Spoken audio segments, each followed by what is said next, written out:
Hey, what's up, everybody? Video 44 coming at you with another video. All right, so the score was 116-110. The Lakers got the victory against the Memphis Grizzlies in a shocker. An everlasting basketball game, if I'm being completely honest with you. It started 6:30. It just ended right now at like 9:16. And free throws, bro. Free throws, literally. This team combined for 69 free throws on the game. Lakers shot 71%, 28 of 39. And the Grizzlies shot 83%, 25 of 30. That kind of told the story. And turnovers. Lakers had 23 turnovers. Oh my God. And the Memphis Grizzlies had 21 turnovers. So those were the two things that kind of defined this basketball game. We really got off to a good start early on. Rushed them down, walked them down. Got to give credit to everybody. Really, it was a nice team win. I just love what I saw from Cam Reddish. He stood out to me in this game. Didn't play much in the second half, but with the 14 minutes given, he was really a good source of defense and energy. 8 points, 2 steals, 1 assist, 2 rebounds. One of his best games, especially in that first half. That was one of the best first halves I've seen Cam Reddish play for us at a +8. So he was the first person I wanted to mention. Anthony Davis is the man. 40 points, 16 rebounds, 2 steals, 2 blocks. 1 block, 2 steals, 2 assists, 4 turnovers. But you just love the fact that he got to 40 points and 16 boards. That's what I said. He needed to score at least 35 points for us to win. We got 40, and we got the win. And so that's really what it is, man. And I'm glad he did that for us. We need that more often. Braun walked out of there with 18 points, 8 rebounds, 8 assists, 2 blocks, a steal, 5 turnovers, of course. But 7 of 17 from the field, 3 of 6, 50% from the three. Not a bad night for LeBron James. Definitely glad he's back. Austin Reeves, 19 points, 2 steals, 8 assists, 2 boards, plus 11. 1 turnover on 2 of 8 from behind the arc, 6 of 15 from the field. Not efficient, but good. Austin, nevertheless, we really like the aggressiveness. He got hit in the head pretty hard by Zach Edey. He was bleeding a little bit from the mouth. Played through it. Got to keep an eye open for Anthony Davis, by the way. He did kind of hurt his shoulder in this game. Went out for a good portion of the third quarter, as to which the Memphis Grizzlies kind of closed the gap a little bit, but we were able to stave him off. But we'll have to keep an eye open. He played through it, but he looked like he was laboring on it a little bit. But we don't play again until Thursday, so that's really cool for us in terms of rest. Max Christie had 7 points, 2 rebounds, 1 assist, 1 block, 1 of 3 shooting from the field, 1 of 2 from the 3. So he was good in 29 minutes of play, not bad, +7. And yeah, man, just not a bad game. D'Lo was kind of quiet tonight. 17 minutes of play, 2 of 7 from the field, 2 of 6 from behind the arc. 3 rebounds, 2 assists on 7 points there, 1 steal. Quiet night, -7. Gabe Vincent, 3 points, 2 rebounds, 2 assists, 2 blocks, and 1 steal. So we like the defensive stats there. I thought he had some good defensive moments out there that stood out. Dalton Connect, 2 of 4 from the field, 0 of 2 from the 3. 3 rebounds. Quiet night, 5 points. Don't know where his confidence is, man. I don't know where Dalton Connect's confidence is, but we do need him to play better if we want to be a good team. That's really what it comes down to. Him playing like this on most nights will not get you a victory. So he's got to figure himself out. Seriously, this is not cool. Christian Coloco, 12 minutes, kind of a jogging night for him. 1 point, -11, fouled twice, no boards. So that's not the greatest you'll see from Coloco, man. 12 minutes of play, you definitely don't want to see a Cardi G-like performance out there from Christian. But overall, I just really like what I saw from our team. Defensively, we did a good thing for ourselves in coming out here for our 3rd straight game where I thought our defense was pretty solid. Held Memphis to less than what we'd expect from them. They had been scoring 130, 140 points, stuff like that. They had 110 tonight. A lot of that was free throws, obviously. And that 4th quarter was everlasting, man. I really, really wanted to choke the hell out of those referees. I'm not going to be honest with you. In the first half, I was frustrated with them. In the second half, I was even more frustrated with them because they kept whistling every damn thing. And I mean, if ever there was a game that I've seen this year where I would say investigate those referees to see if they were point controlling, because that's exactly what that was to me.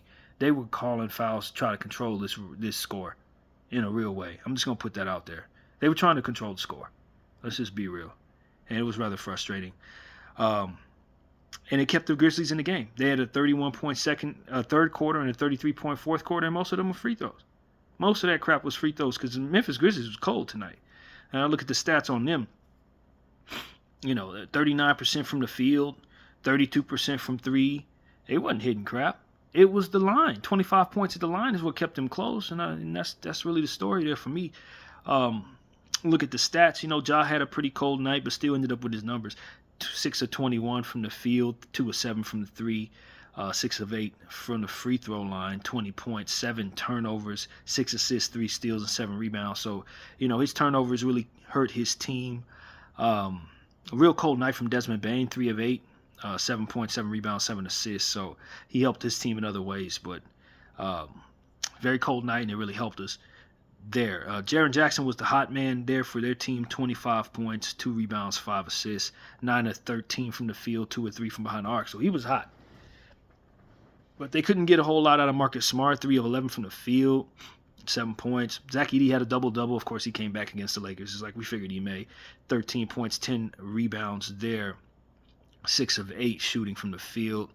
Scotty had a quiet night, didn't have a lot of minutes, only 9 minutes for Scotty, 1 of 4 from the field, 2 points, 2 rebounds, 2 assists.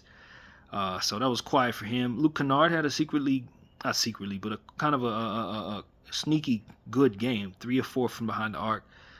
There for 12 points, 3 assists, 2 steals, 3 rebounds. So, I'm getting a chance to call out these stats because I got my phone in front of me. Usually I kind of go off the dome and just run with that, have more commentary for you. But since I can actually look at the stats, I can give you a little bit more numbers than I normally would. And I have this phone until the 9th, so I'll be able to do this until the 9th. So that's kind of cool for me. We'll be a little more stats oriented, and when we get back after the 9th, I'll only have one phone, so I'll get back to trying to memorize everything. But for now, I get to lean on the stats a bit more, and that's really, really cool for me. Jalen Wells, 8 points, 4 rebounds is definitely what we're looking at there. 8 points. Actually, no, that was 8 points, 4 fouls, as if everybody didn't foul. These teams both fouled a lot, and 31 fouls for the Memphis Grizzlies, 27 fouls for the Los Angeles Lakers, so clearly the refs whistling crap that shouldn't have been whistled most of the time. 10 steals for both teams, 3 blocks for the Memphis Grizzlies, 7 blocks for the Lakers. We conceded 24 points off turnovers. They conceded 27 points off turnovers. So, it was a lot given up in the transition and fast break points, 15 apiece, kind of even there. But, it just really came down to us shooting a bit better from the field. 39 of 82, 47% to their 38 of 97. So they shot significantly more shots, but were less efficient. And them shooting 9 of 28 from the 3 was not characteristic for them. They usually attempt about 43s, but since they were cold, they kind of scaled back from it. And I think it really worked in our favor. We were able to hit 10 threes on 34 attempts for 29%, and they shot 32%. So they actually shot better from behind the arc. But throughout the course of the game, that wasn't the case. In fact, they were rather cold. I think they probably got it together in the fourth quarter to make their stats look a little better from behind the arc. So yeah, man, we lost the rebounding total 50 to 44 and gave up 17 offensive boards. So we're still hemorrhaging offensive rebounds. I'm sure we're one of the worst teams in the league at that. And we're just going to have to figure ourselves out in that regard, you guys. 56 points in the paint for the Grizz, 50 points in the paint for us. So that's the stats there. Nothing to really say about that, but it's just a free throw shooting contest, man. A turnover contest, a free throw shooting contest. If you want to watch guys shoot free throws, turn on the replay of this. You're going to see all the free throws you ever seen in your life, man. The stoppage of play in the last 5 minutes was utterly ridiculous. This game took I'd say that fourth quarter lasted about 45 minutes, seriously. And it was mostly just the whistles. And this referee had the nerve to blow a foul with 14 seconds to go in the game after all of that nonsense. I wanted to choke the hell out of that man. I kid you not. I could not believe he actually called that foul. Yo. So, yeah, this is one of them games where I just legitimately think whoever those 3 referees are, they need not bring them people back. Don't have them referee together ever again. They don't know how to swallow their whistles even a little bit, or they did it on purpose, and it was rather irritating for all of us to watch.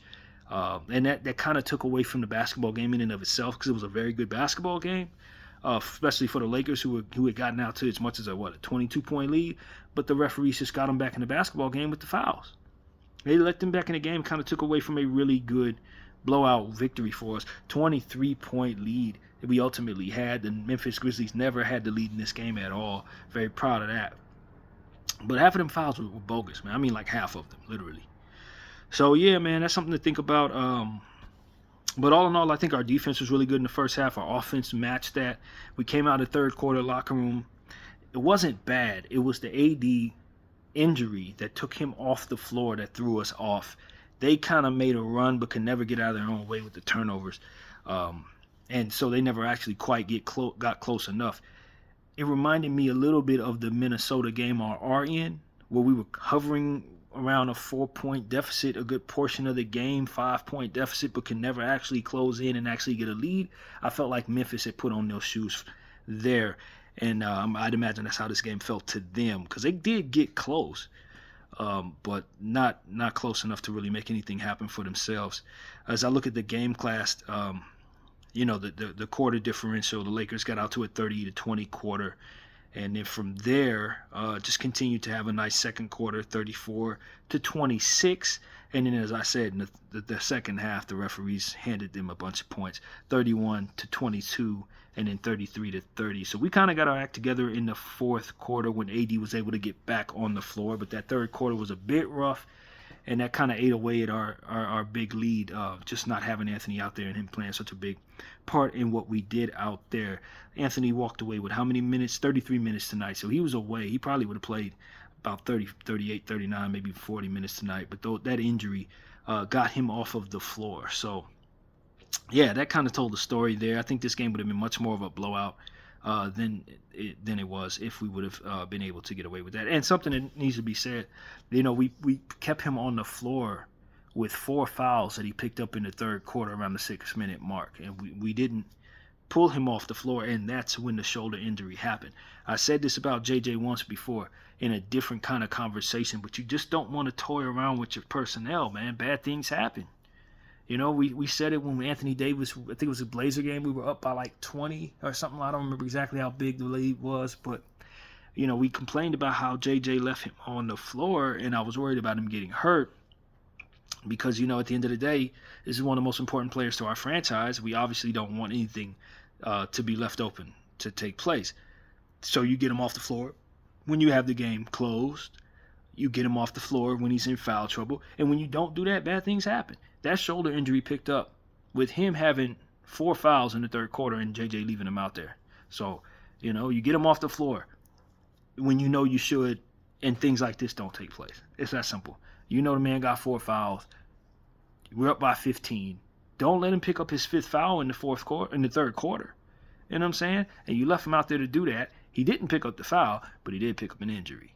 So that was something that I think was very important. JJ needs to stop gambling with Anthony Davis. With foul trouble, gambling with Anthony Davis. When we're up by 1 million, be a lot more conservative about how you utilize Anthony Davis, because he's too important to this franchise and too important to winning.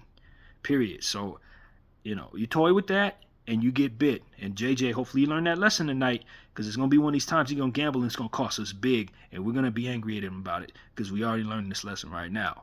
So it's the second time I've had to say that in 3 games. Okay? Stop toying around with that, JJ. Seriously. You're a rookie coach. Don't learn a hard lesson that way.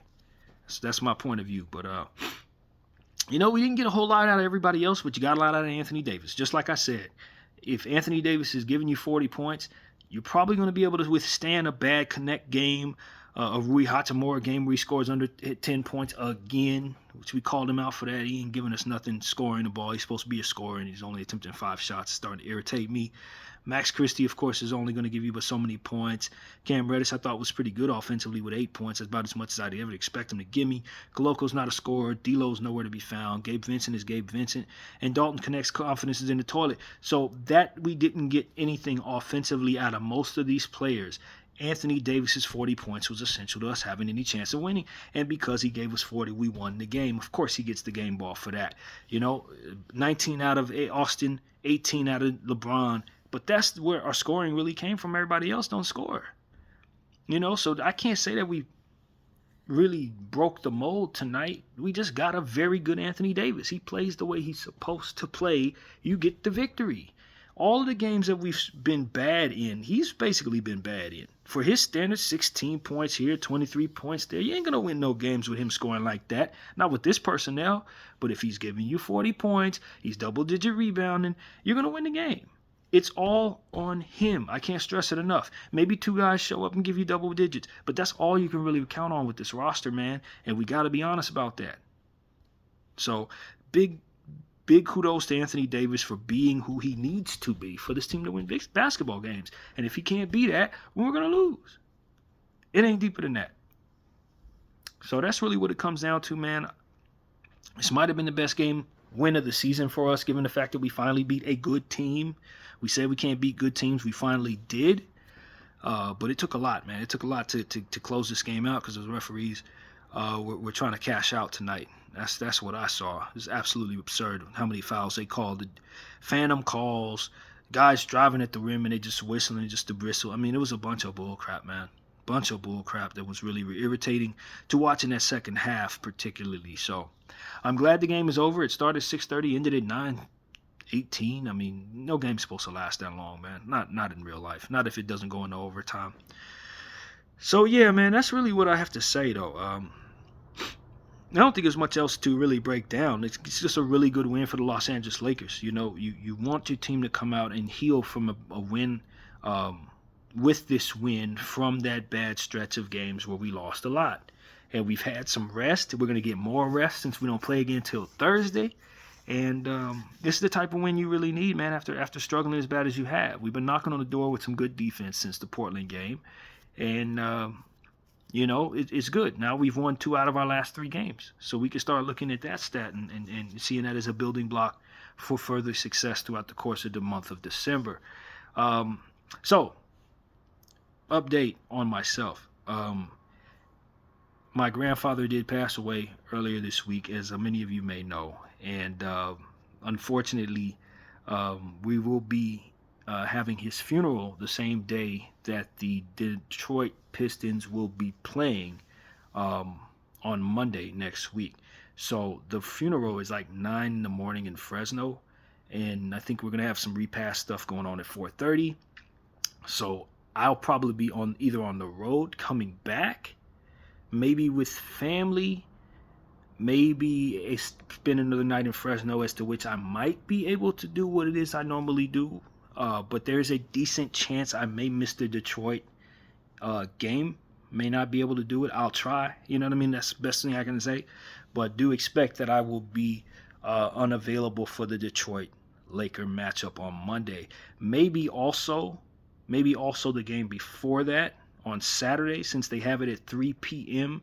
And I'm going to be running around. My family's going to be in town on Friday. So I don't know what Saturday's going to look like, but it's a bad day for me to have that game be at 3 p.m. That's the key. If it were 7:30, I'm pretty sure I'd be collecting my availability for certain. But the fact that they have it as an early game on Saturday, I might be going around shopping trying to find stuff that I need for that event. So I'm not certain I'll be available for either Saturday's game at 3 p.m., which is the Sacramento King game, or the Detroit game on Monday. So I just want people to know that I'm going to try to make sure that I do what I do. If there's any chance I can do what I do, I'll do it. You know what I mean? But there's a chance I'll be riding back with the family from Fresno at that hour for Detroit, and there's a chance I'm probably trying to, run around with family on Saturday during the afternoon as well. So it's up in the air. Just assume I won't be there, and if I'm there, then I'll be there. That kind of thing. So I always have my eye on the team. I'm definitely going to be looking at stats and probably all that. But how well I will be able to turn on the camera and actually talk will determine what the day looks like throughout that process. And I have not really any understanding of what's going to be happening, especially on the Detroit game on Monday. So there's a dang good chance I'll probably be on a ride back here from Fresno at that hour. So that's really what it comes down to, man. Not really sure. There's still a lot of stuff up in the air, but I did get the schedule, and that funeral will be 9 a.m. and the game will be, I believe, at like 6 or something like that. So it's no way of knowing. But I know I'm still going to be at Fresno several hours before the game starts at 4:30 with family. So that's really what it comes down to, man. I expect to at least have some doubt about my availability for those two games. But other than that, man, I don't expect to miss no games. You know me, I don't like missing no games. So this is a passion of mine, and if I have any opportunity to do what I do, I will chime in and do it. That's really what it comes down to. So that's pretty much my thought, man. Los Angeles Lakers don't play again until Thursday. I'd imagine I'll be available for that game.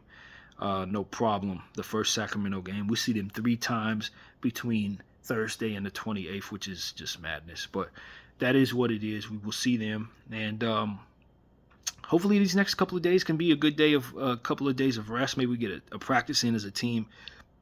Build on our defensive momentum that we've been carrying. Build on what is now a good win against a good quality team at home. We have a lot of home games over the next month, so hopefully with us having a good identity at home, we can really go on a nice little winning era streak kind of thing coming up. So we know we don't play well against Sabonis. It's no secret. We have beat him once early in the season, but historically Anthony Davis has only beat him one time since he's been in the league. So it's kind of weird that we're going to play them 3 times in 1 week. I don't think that's a coincidence by the schedule makers, by the way. But this is an important stretch for us, man. You know, we are 14-12 at the moment. And, you know, I'll take a look at the standings since I have this phone in front of me. But, you know, we got work to do to try to keep ourselves above 500. And we have done a good job of beating bad teams.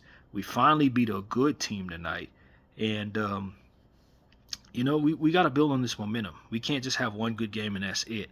We still haven't broken our identity as a team that has a bench that doesn't really produce, especially with guys like D'Lo not showing up over the last 2 games. We've been able to get away with it, but that, you know, some of the problems that we've had during these struggles still reared their ugly head tonight. But having Austin back and Braun back was massive for us, obviously, because they were the other 2 people that actually showed up offensively. And Anthony Davis just having his confidence in place to give us 40 points tonight was what we needed to win the game. So that's really what it comes down to. We are 10th in the Western Conference right now, tied with the Clippers in at 9th, 10th spot. And, you know, there are 3 teams at 14 and 11 above us. So it's a real tough spot race between 6 and 10. And Phoenix, Minnesota, Golden State, Clippers, Lakers, all 3 of them Cali teams at the bottom of the standings at 8, 9, and 10, and the Sacramento Kings somewhere at 13 and 13, tied with the San Antonio Spurs below us all. So, yeah, man, Cali teams got to get their act together or they're all going to miss the playoffs, and that's pretty much what it is there. But we care not about any team but the Lakers, and given the fact that we're in a tie with the Clippers is poetic justice for the moment. We don't see them until like mid-January. I don't know why they got us playing the Clippers 4 times in the second half of the season, but we're going to have a back-to-back with the Clippers at some point. So, yeah, for those who are wondering why we haven't seen the Clippers, you're going to see them a lot in the second half of the season. So, Golden State on Christmas Day, we know that. Sacramento, like I said, 3 times this week. So, it's going to be a lot going on with this team in regards to this schedule. And we just got to take care of the ones we can take care of, man. It's basically going to be a playoff series against the Sacramento Kings. If you really want to look at it, that's kind of what it is. You get a Detroit game and a Golden State game thrown in the middle of it, but it's like a 3-game playoff series with the Kings. And we're going to have to deal with De'Aaron Fox, Malik Monk, Sabonis, DeMar DeRozan. So we're going to have to do a little homework and really, fix our mind on what needs to happen in regards to keeping up with this team. And if we lose 3 games to them, believe me, we're going to swap spots with them. That ain't hard to tell. So, yeah, a lot of homework needs to be done for the Sacramento Kings, and we have plenty of time to prepare for that and should have already been preparing for that. So I like what we did. The game plan was good tonight for this particular matchup against the Memphis Grizzlies. The rest really helped our team, and we could tell, salute to Kobe Minute, that was the case. And, we keep our eyes open for trades and things like that since today is the 15th. For which trades can now be made for players that have signed this year, or at least most of them. And so that's really what it is, man. We'll keep our eyes open for all things Lakers. And, of course, I appreciate everybody's patience with me and my situation. And we will, honor my grandfather and then get back to business, man, because that's really what it's about over here. So I appreciate everybody for rocking with BDF 44. I'm out.